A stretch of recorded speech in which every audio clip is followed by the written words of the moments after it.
Good afternoon, Dan. It's a pleasure to have you with us. Thank you. It's great to be here. Thanks for Uh, inviting me. I should introduce you as Dan Kirkpatrick, who's a partner in the law firm of Baker and Hostetler in Washington, D.C. And we're going to have Dan give you some pointers. This is part of our ongoing series of podcasts for prospective station purchasers on the key things you need to know before you even start looking to buy a radio or television station. With that, I will begin by letting Dan tell us a little bit about himself. Dan, please give us, starting from the beginning, where were you born and raised? I was born in Hartford, Connecticut, and grew up just outside in one of the suburbs, Weathersfield. It's anybody who's driven up and down I-91 has probably seen signs for it and very quickly passed through. But I grew up there. My family's still there. Stayed there, same house, same place through high school, and then went to college. All right, where'd you go to college? I went to college at William and Mary in Williamsburg, Virginia. Not entirely sure how I ended up in Virginia, but went from high school in Connecticut to college in Virginia, and haven't left Virginia since, other than some brief excursions out. Oh, excellent. And so, what did you major in when you were in college? I was a philosophy and psychology double major. Whoa. Obviously, not the most practical. It was not the career-focused major, but it was very interesting and has proven pretty useful. All right, well, that's good. That's good. And so, did you go straight from undergraduate school to law school? I did not. I came out and I spent about a year and a half to 2 years here in the D.C. area working as a paralegal at Jenner and Block, a law firm here, doing mainly litigation paralegal work, including some communications related work, mainly actually telecom and sort of wireline telephone matters, which was sort of what led me into the communications field. Now, when you left undergraduate school, had you already planned to go to law school, or is that something that developed while you were working as a paralegal? That was really something that developed while I was a paralegal. I did not have long-term, well-formed career plans at the time that I came out of undergrad, but just sort of worked at a couple of little temporary jobs, and then at the paralegal job for a while, and that was sort of what inspired me to go to law school. Excellent, excellent. Okay, so where'd you go to law school? I went to the University of Virginia in Charlottesville. Oh, okay. You have been a Virginia guy for a while then. Yeah.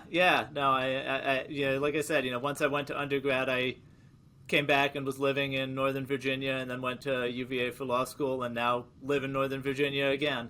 Okay, so you're now a partner at Baker and Hostetler.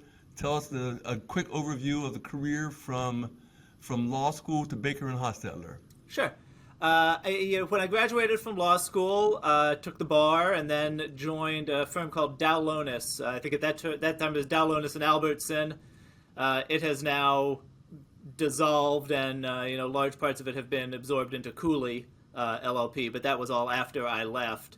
I was at Dow Lonis doing mainly communications regulatory work and transactional work, primarily broadcast focused. Even at that point. I had known from my previous paralegal work that I was interested in communications, so I took some communications law classes in law school, and then ended up at a communications law firm. Focused on that, I was there until about 2009, so 5 or 6 years, and then I moved to Fletcher, Heald and Hildreth, which is a smaller communications boutique firm, basically, in Arlington, Virginia. And then I was there for quite a while until about 2001, when I had the opportunity to come over here to BakerHostetler, and I made that move, and I have now been here for almost 2 years now. Okay, excellent, excellent. All right, so tell us a little bit about BakerHostetler. Sure. BakerHostetler is a large national law firm. We have a little over 1,000 lawyers in 16 offices throughout the country, from LA to New York, DC, Texas. We're really sort of a full-service firm. We're in almost all areas of law. obviously communications, otherwise I wouldn't be here. But we also help clients with labor and employment, transactional, litigation, real estate, data management, tax, both communications, regulatory, and other regulatory areas. The firm has been around for over 100 years. It's formed in Ohio in 1916, and we've been involved in media, almost since the outset. The firm has represented Scripps, starting with its newspapers and then moving into its various broadcast properties that it now has. Oh, excellent, excellent. Okay, well, just a commentary for those who are not familiar, but if Dan was at Dow Lonis, which is one of the premier communication firms, he went to Fletcher Hill, another preeminent communications firm, and now he's at BakerHostetler, another preeminent communications firm. So the man has quite a resume for those of you who may not be familiar with the life of the law here in Washington, D.C. So having said that, give us a sense of what your practice looks like as a practitioner. Sure. Primarily, I represent broadcast clients. For those clients, I deliver a broad range of services. One of the primaries is regulatory compliance, but also transactional, acquiring stations, selling stations, also sort of the transactions that are undertaken during the usual operation of a station. I do a lot of work for television clients on their retransmission consent negotiations with cable operators. I'll look at affiliation agreements, programming agreements, all of that, all of those sort of operational agreements. I help advise clients on those and negotiate some of those.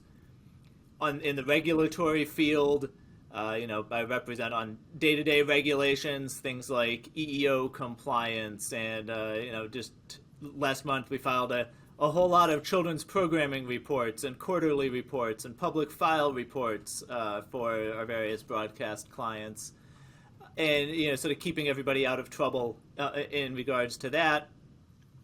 We just are finishing up a number of year round of license renewals for radio is done now, but the last rounds of television license renewals are coming up, and that is every 8-year process for all broadcasters, which is always fun to look back at a full 8 years of operation and explain it to the FCC. All right, well, Dan, you've given us a perfect overview of all the subjects I want to cover during this conversation. So going back to the beginning, looking to purchase a station, somebody contacts you and says, I'd like to retain your services to represent me in purchasing a radio or television station. What is the first thing you tell them to do after they have retained you? Well, the first thing I will ask them is if they have a particular station in mind, if they have a target opportunity, or if they are just, broadly looking for the opportunity to buy a station. If they're just generally looking, I may know of a few things, but that's usually when we'll get a broker involved to try and, locate those opportunities. But assuming they have the station in mind that they want to acquire, there's a huge range of things that that have to be discussed. One of the first that I'll usually do, because it's sort of almost a threshold issue, is we can do a very quick review of the station's status with the FCC. Is it properly licensed? Does it have any very obvious issues in its licensing with the FCC? Because for any broadcast station, the license is the most important asset you have. Obviously, programming is very important. Everything else is important, but without a license, you can't broadcast. So that's that's sort of the threshold issue that I would want to look at. Once you get through that, there are also important questions that I would want to ask of the client as to how far along they are in forming their own acquisition company, whether it's a company that they have formed already, whether they have partners in that company, whether they're looking how they're financing their acquisition, whether they have a bank coming along or whether they have investors. That's all very important because it determines a lot of how you can make sure that an acquisition complies with the FCC's rules. I have seen clients come with particular investors involved, and those investors create ownership issues at the FCC. So, you need to know that going in to make sure that an opportunity is actually something that's going to be obtainable at the FCC, and how difficult it's going to be to do that. Okay, why don't we pause there and tell us a little bit what kind of investors might create issues at the FCC? There's sort of two categories that I think are most likely to cause issues. One is if you have investors who are invested in other broadcast properties or other broadcast companies. The FCC regulates how many broadcast outlets in a given market, any one attributable party, which includes some but not all investors, can have interests in. So if you have investors who are also invested in other broadcast facilities, you have to make sure that either they're not in your market or your target market, or that the investors are what the FCC calls insulated. There are ways to essentially get the FCC to disregard them for purposes of compliance with the ownership rules. They can take non-voting interests or insulated membership interests, things like that. Okay. So that's sort of the first side. The other one that is becoming more, it has only been possible in the last few years to do this, but it's becoming very complicated, is if you have any investors who are foreign, either foreign entities or foreign nationals. Those are very heavily regulated how they can invest in broadcast properties. So that's an important thing to check, particularly because, it may be that the investor or investor group that you are dealing with is itself a U.S. entity, but in its upstream ownership structures, there may be a lot of foreign, either foreign funding or foreign parties, and that can trigger some FCC concerns that, would need to be addressed before moving forward. Okay, excellent. All right, so we've got our investors identified if we have investors, and we believe that they can pass muster under the FCC's ownership restrictions. What's the next step? By an investor in your acquisition company, there's sort of two different varieties. One is interests that those parties may have in other broadcast facilities.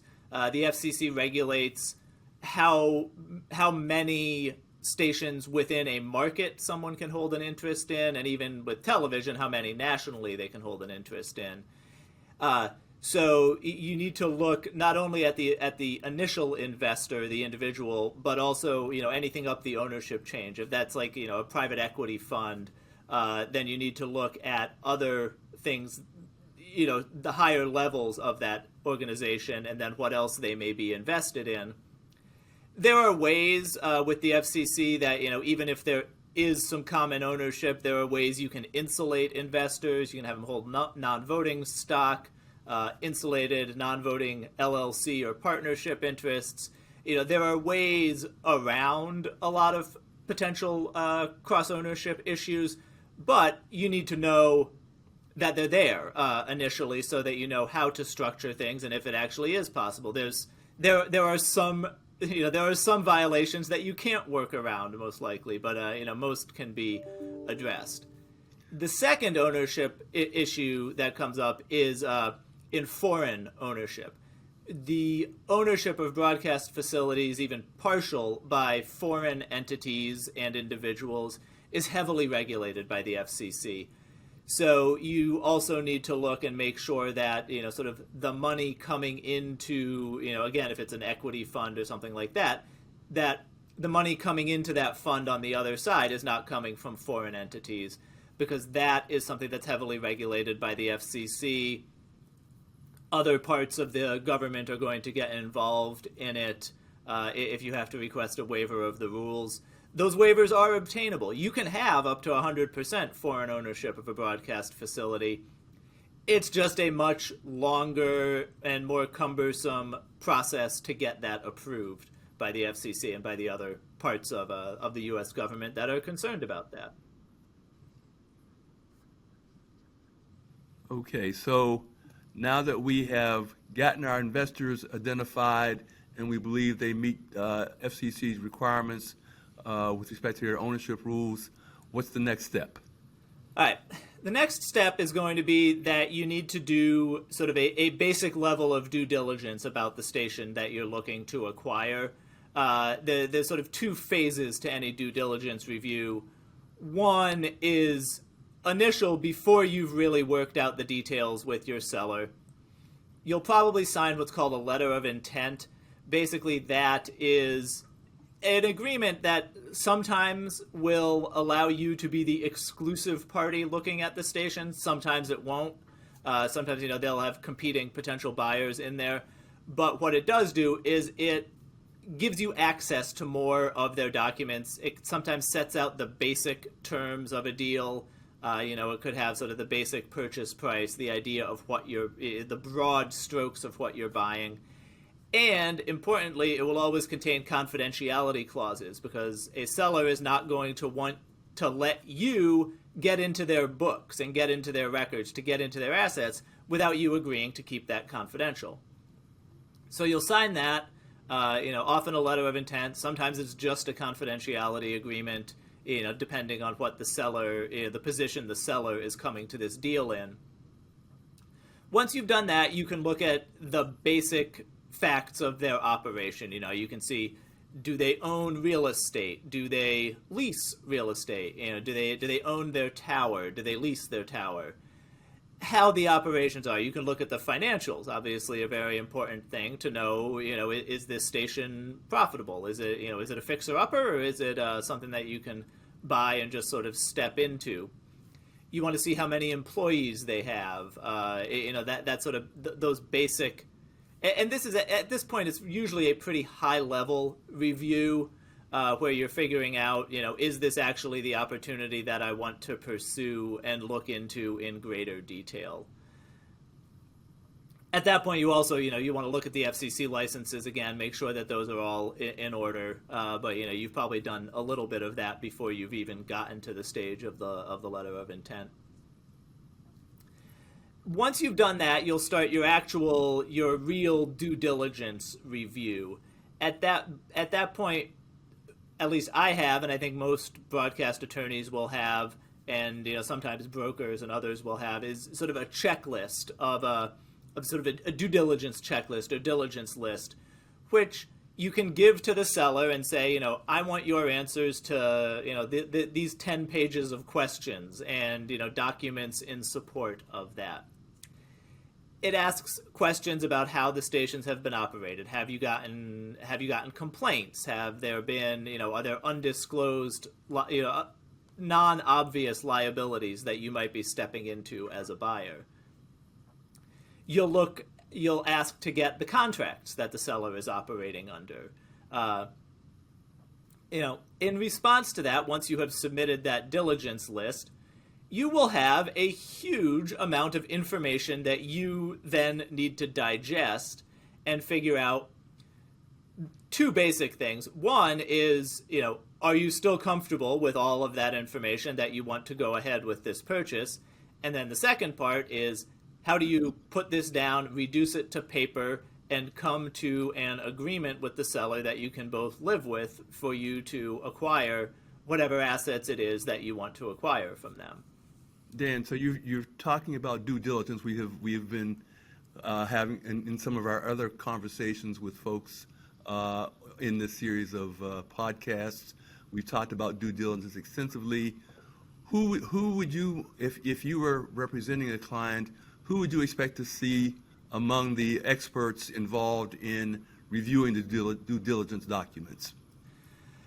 It is going to depend a little bit on the nature of the deal that you're getting into and the nature of the seller's assets. One of the big things that comes into play there is how real estate is owned. you're definitely going to want an FCC, an FCC regulatory attorney to look at things because there are always regulatory implications.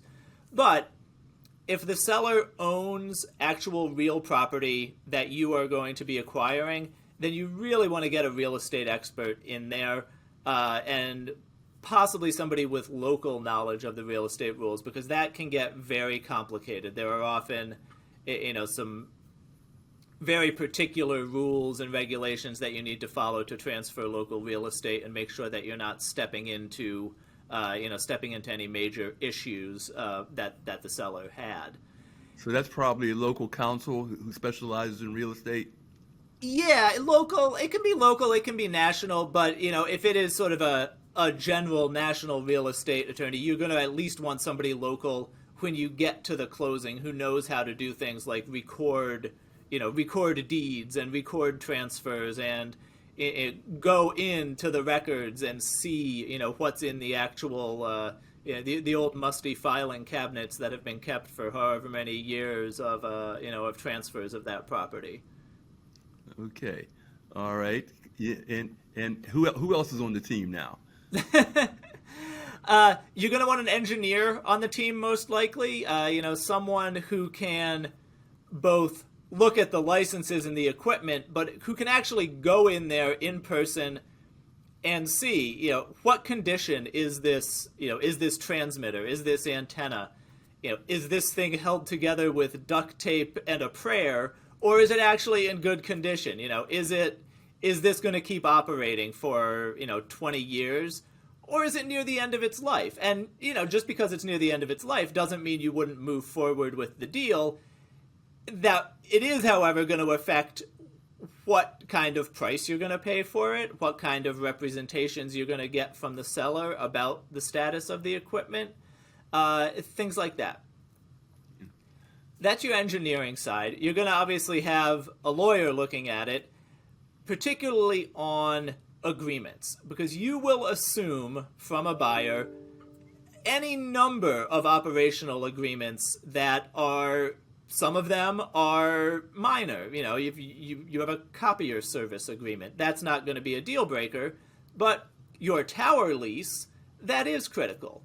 You want to have someone looking at the terms of that agreement who can spot any red flags in it. And these parties are all going to work together. You want to have a lawyer looking at that tower lease agreement and talking to the engineer, because I can look at a tower lease and say, yeah, all of these terms look great. But then the engineer can say, yeah, those terms look great, but that's not actually what's on the tower. So, it's a team effort. You sort of have to have all the oars pulling in the same direction if you want to actually get to the finish line. Okay. Who else is on the team? If you have financing, those people will be on the team. Whether it's equity financing, they're going to want to look at everything.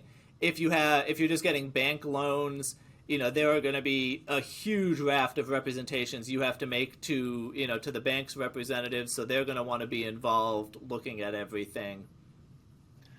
So I've gone through. And I assume you would recommend an accountant to look at the books Yes. as well. Yes, that would definitely be an important thing. Make sure that there is nothing. The books can look great, but if they're not accurate, or if there's some financial chicanery going on in the bookkeeping, you want somebody who's an expert in that to look at it and be able to tell you, sort of what is going on.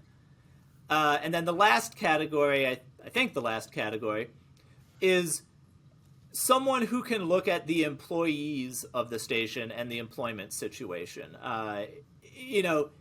Depending on the deal you're making, if this is an initial purchase of a station, you may want to be acquiring the seller's employees. You may not want to take on the employees of the seller if you're looking sort of for a fresh start and you have your own team. But you need an employment lawyer to look at those, either any employment agreements that are in place, any state laws affecting how employees can be hired and terminated. If there are unions at a station, you have to look at all of those agreements and figure out how you negotiate with them. There's just a whole raft of issues. There's employee benefits, how those get paid out if you're not retaining employees, or what sort of benefits you're going to give to the employees when you come on board. So you definitely want someone with that employment expertise involved as well. Okay. Now you mentioned that you're assuming contracts. Let me back up for a second, because I think it's probably useful for folks to have some real world experiences to think about. Looking at the many transactions you've done over the many years, what have been surprises, deal breakers, potential deal breakers? What kinds of things come to mind to you that you've seen in actual practice? Some of them, a lot of it comes up, I'll just go to the contracts, because that was what you were just talking about. Looking at whether contracts can actually be assigned to a buyer. It may be that the seller has great contracts in place, great tower leases. For television, there's retransmission consent and carriage agreements, which can be very important to the operations. And it may be that initially you don't even get access to all of that. You may need to wait until a little later in the process before you see all the terms of those agreements. But you need to know whether you will be able to actually step into the seller's shoes under these agreements. I've been in negotiations where we've spent weeks going through everything and looking at everything. And only at that point does it become apparent, when you can actually see a document, that, no, this document that's critical to the operation, I can't assume that from the seller. It's entirely the third party's discretion whether they want to allow me, to take that agreement or not.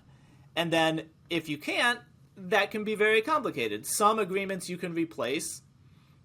If it's a studio lease, maybe you can move the studio down the street. You can find a new building. If it's a tower lease, it's more complicated.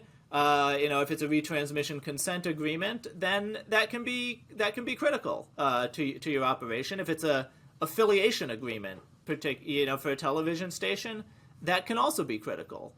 And you may not know until you're pretty far along that you need a third party's consent to sign those agreements. And even if you know that you need that consent, you're not going to know until much later in the process whether you're actually going to be able to get it.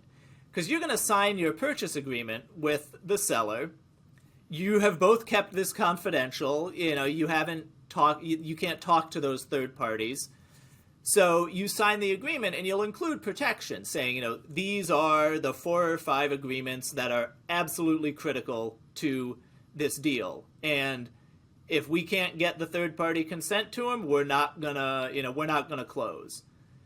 You put them in like that, and then once you've signed your agreement, then you have to start talking to those parties, and it can become complicated at the end of the day if it turns out that somebody isn't going to assign the agreement, and you have to then talk to your seller about what happens. Do you have a backup solution? Do you demand an adjustment to the purchase price because you're not getting what you thought you were going to get?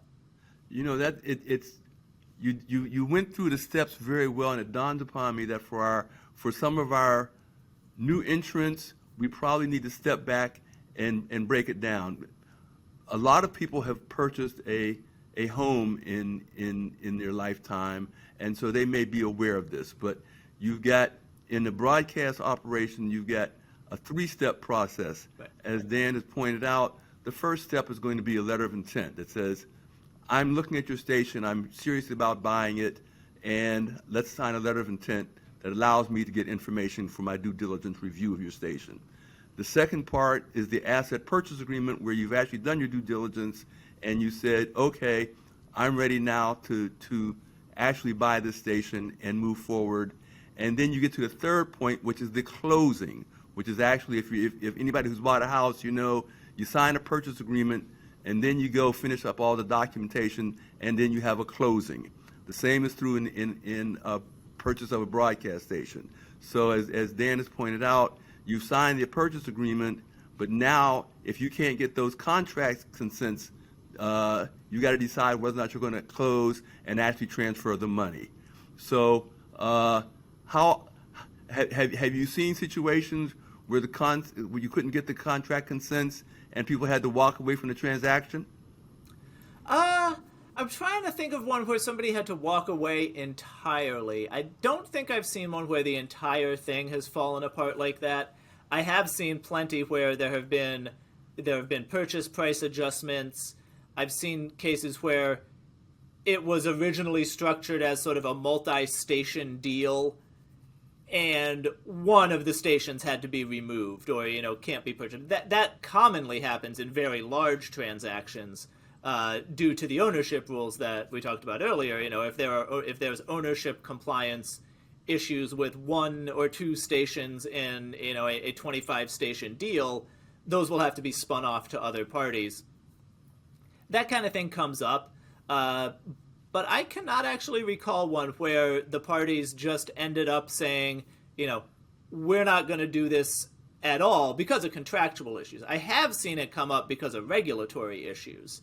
One of the reasons that a broadcast transaction is different from most commercial transactions is that you have this FCC approval period.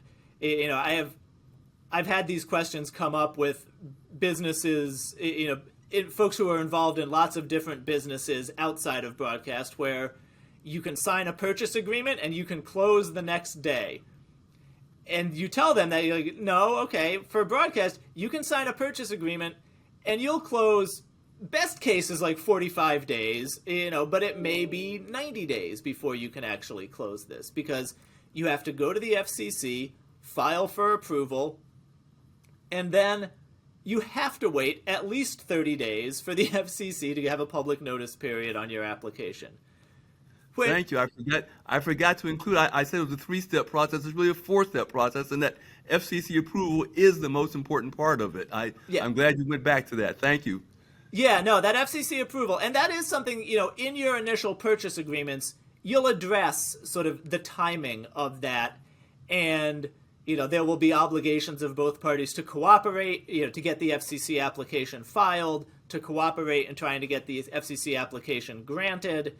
And often you'll have provisions in there as to what happens if the FCC denies the application, which is rare but not entirely unheard of, or what happens if the FCC just sits on the application for an indefinite period of time. Usually they'll be maybe a year out from when you sign, where both parties say, if we don't get it approved in a year, we can both just walk away because, it just may not happen. I have seen that happen in cases where the FCC changes its rules while your application is pending in a way that, if they tighten the ownership rules so that you can't, as a buyer, actually acquire everything you want to, then you may need to walk away for that reason. You may need to restructure the deal. But you mentioned the whole question of FCC approval and it taking time. One of the reasons it takes time, and if you can explain to folks, is because somebody might file an objection to your license application for you to acquire the station. So you might want to explain how that works. If you filed your application, the FCC will put it on public notice, which tells everybody that it's out there, and it gives parties a 30-day window in which they can file an opposition to the application. Those oppositions can come from anyone. There are particular people who have what they call standing, which means that the FCC has to address their oppositions. And then there are people who don't. If it's an actual listener to the station, the FCC is going to have to deal with that opposition. If it's just some random third party who wanted to buy the station but wasn't able to because the seller didn't want to sell to them, that arguably does not give them standing, so the FCC can more easily reject that application. They may ask you not to respond to that opposition because they don't have to address it and they don't want to. Most oppositions, you are going to have to file some sort of response with the FCC, sort of defending why the application should move forward. What that reply looks like depends on what the opposition said. if the opposition was challenging the seller's qualifications to have held the license or to sell it, then obviously they're going to be very involved in that response and, very interested in going through sort of the history and explaining why this should go forward. If the opposition is entirely challenging you as the buyer and your qualifications to hold the station, then that laboring oar is going to fall on you to explain why you actually are qualified to become the licensee, and and why this transaction should get approved by the FCC. Hopefully hopefully we've done enough diligence at the early stages to know, to expect what kind of opposition, if any, might be coming, and hopefully even head it off in the application. But you can't address everything. Sometimes there's going to be someone who just, it's a disgruntled former employee, it's a jilted potential buyer. They will just file, even potentially without a whole lot of merit to their opposition. They'll just file to slow things down, to drag it out, to sort of vent their frustrations at the world. But you have to respond, and if that party filing the opposition had standing to file, then the FCC has to address it, and that will add a lot of time to getting the transaction approved. Depending on how much staff capacity there is at the FCC, if everybody's busy, that'll slow things down. If it's a very complicated response, if other parties start getting involved, that'll slow things down. But it can take a long time if there's an opposition to get an approval. Anywhere from an extra 30 days if you're lucky. It can take an extra 6 months. It could take an extra year to get approval if it's a really complicated opposition that got filed. I probably will interject at this point because people are probably getting nervous. So I should point out that getting opposition to a simple assignment of license application is fairly rare. That's true. Dan tends to be involved in a number of very large transactions. The larger the transaction, the more likelihood you are to see people having filed oppositions. When you get to 20 and 30 station transactions, 50 station transactions, things like that, those kinds of things tend to attract a lot of public comment. The typical single 1, 2, 3 station transaction probably is not going to attract that kind of opposition. So I didn't want to scare anybody to think that was a standard occurrence for the typical transaction. It's not. No, that's definitely true. The vast majority of transactions I've been involved in have had no oppositions and gotten through the FCC without any significant issues. You do want to be prepared going in, though. If you know that your seller is a controversial party, then you want to think about that.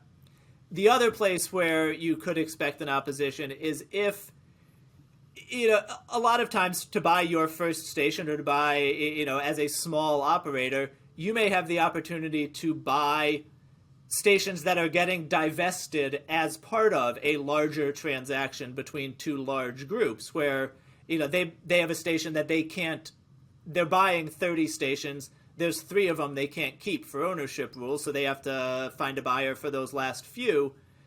If you are buying one of those stations, your transaction may get held up for reasons that have absolutely nothing to do with you, just because the underlying transaction is being delayed. But again, pretty early on whether there is a reasonable possibility that could happen.